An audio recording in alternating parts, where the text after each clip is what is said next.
that his friend had an accident and would be rushed to the hospital, that he was supposed to come to the scene of the venue of the accident. He ran and entered his car, drove to the accident scene. Him, with the help of two guys, took Edochie to the hospital, and when he got to the hospital, he requested, in fact, he paid heavily for it. He paid for blood, he paid for the best care, just for his friend Edochie to live. And you may wonder why he's doing that for his friend, not knowing that he has an ulterior motive for doing that. And when the doctor came out to tell him that his friend is in a state of coma, he actually gave the doctor 5 million naira to resuscitate the friend, so that he will ask him a pertinent question where the necklace is. I may wonder what is the heck about the necklace, what is so special about the necklace.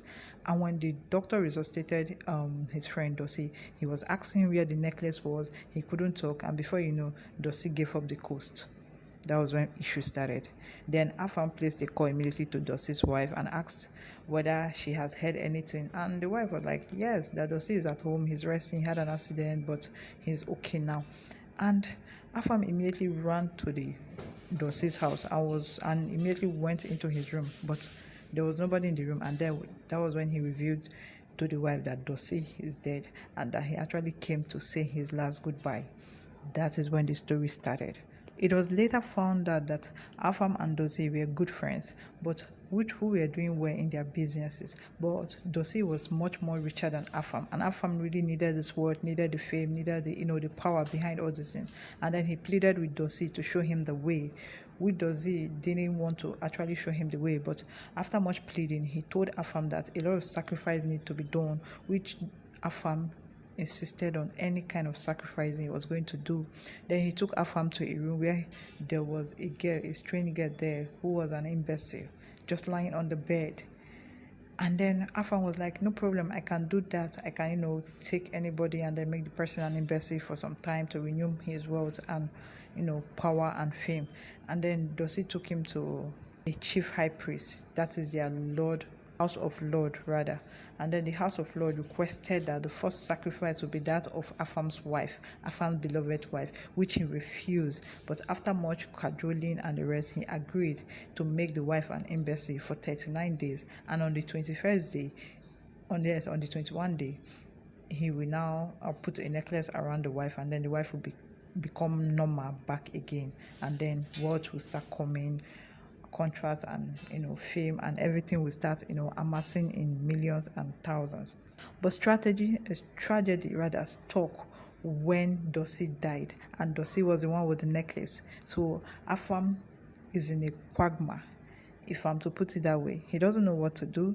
He has to look for the necklace. And when he went to meet the House of the Lord, whom he explained to him that Edochie never intended giving him back the necklace after 21 days, that he intended to use Afam's wife to renew his own wealth and power. You could imagine what your friend can do to you. That is why it is said in this word, do not trust anybody. We are all selfish and wicked in our own different ways. Yes. And now the onus lies on Afam to locate the necklace.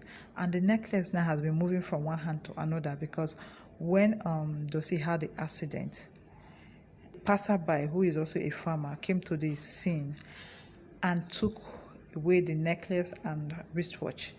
Afam now has a mission to recover the necklace, and was given 10 days. After the 10 days elapsed, Afam's wife will no longer come back to normal. She's going to remain an imbecile forever, and then Afam's wealth will be lost. Everything he has worked for will be all over. He has 10 days to do that. You could imagine how short the day is. So he decided to go on a mission. He went back to the crime scene, started asking questions, and after a while discovered one of the men that took him to the hospital. And when he asked him some questions and then revealed to him that Edochie was there, the man started running, and then he sent men across to catch him up. Only God knows how the story is going to end. Only God knows whether he's going to recover the necklace back. But be sure to get informed on whatever development that comes or that happens along the way. Okay guys, this is where I end the story. Thank you very much for watching. Kindly hit the subscribe button and also turn on your post notification so that whenever a new video is being uploaded, you'll be amongst the first